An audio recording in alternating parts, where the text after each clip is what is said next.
Assembly ఎన్నికల్లో గెలుపుతో Congress full స్వింగులో ఉంది.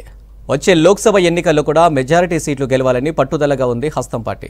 అటు ఎంపీ టికెట్ల కోసం పార్టీలో ఫుల్ కాంపిటీషన్ ఉంది. ఇక కీలక సీట్లలో పోటీకి ప్రముఖులు రెడీ అవుతున్నారు. ఇక మొన్నటి అసెంబ్లీ ఎన్నికల్లో ఓడిన లీడర్లు కూడా ఎంపీ టికెట్ ఆశిస్తున్నారు. సీటుపై హైకమాండ్ పాజిటివ్గా ఉందనే సంకేతాలతో కొంతమంది నేతలు నియోజకవర్గాల్లో వర్క్ కూడా చేసుకున్నారు.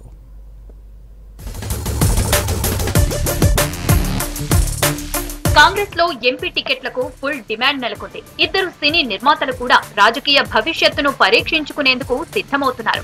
నిర్మాత నటుడు బండ్ల గణేష్ మల్కాజిగిరి స్థానం నుంచి పోటీ చేసేందుకు దరఖాస్తు చేసుకున్నారు. మరో సినీ నిర్మాత దిల్ రాజు నిజామాబాద్ నుంచి ఎంపీగా పోటీ చేసేందుకు రెడీ అవుతున్నారని సమాచారం.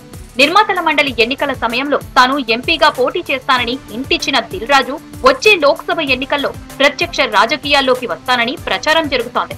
ఆయన సొంత జిల్లా నిజామాబాద్ నుంచి బరిలోకి దిగే అవకాశం ఉంది. ఇప్పటికే మాపల్లె చారిటబుల్ ట్రస్ట్ పేరుతో స్వగ్రామం నర్సింగపల్లితో పాటు నిజామాబాద్ పరిసర ప్రాంతాల్లో సేవా కార్యక్రమాలు చేస్తోంది దిల్ రాజు ఫ్యామిలీ. అయితే నిజామాబాద్ పార్లమెంటు స్థానం నుంచి ఎమ్మెల్సీ జీవన్ రెడ్డి కూడా టికెట్ ఆశిస్తున్నట్లు తెలుస్తోంది. నిజామాబాద్ నుంచి తనకు అవకాశం ఇవ్వాలని మాజీ ఎమ్మెల్సీ ఆకుల లలిత దరఖాస్తు చేసుకున్నారు.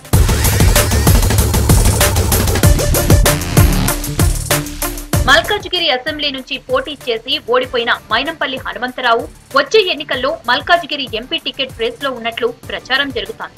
అయితే మైనంపల్లిని మెదక్ ఎంపీగా పోటీ చేయించేందుకు పార్టీ పెద్దలు సిద్ధమవుతున్నట్లు తెలుస్తోంది. సిద్దిపేట వెళ్లిన మైనంపల్లి స్థానికంగా ఓ సమావేశం ఏర్పాటు చేసి తాను పోటీలో ఉంటానని చెప్పినట్లు సమాచారం.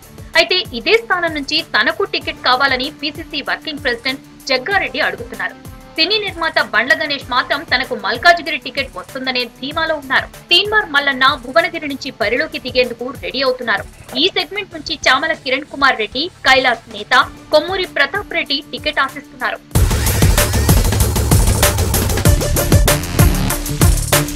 లోక్సభ బరిలో నిలిచేందుకు సిద్ధమవుతున్న వారిలో చాలా మంది మొన్నటి ఎమ్మెల్యేలుగా ఓడిన వారే ఉండటంతో కొత్త చర్చ తెరపైకి వచ్చింది. ఏఐసీసీ కండిషన్ ప్రకారం ఒక ఎన్నికల్లో ఓడిపోయిన వారు ఏడాది వరకు మళ్లీ కంటెస్ట్ చేసే అవకాశం ఉండదు. ఇలా టికెట్ ఆశిస్తున్న వారిలో మైనంపల్లి హనుమంతరావు, జగ్గారెడ్డి, కొమ్మూరి ప్రతాప్ రెడ్డి, సంపత్ కుమార్, జీవన్ రెడ్డి, ఇందిరా, కిచ్చన్నగారి లక్ష్మారెడ్డి, ఫిరోజ్ ఖాన్, అజారుద్దీన్ ఉన్నారు. వీరికి కాంగ్రెస్ అధినాయకత్వం టికెట్ ఇస్తుందా లేదా అన్నది హాట్ టాపిక్ గా మారింది.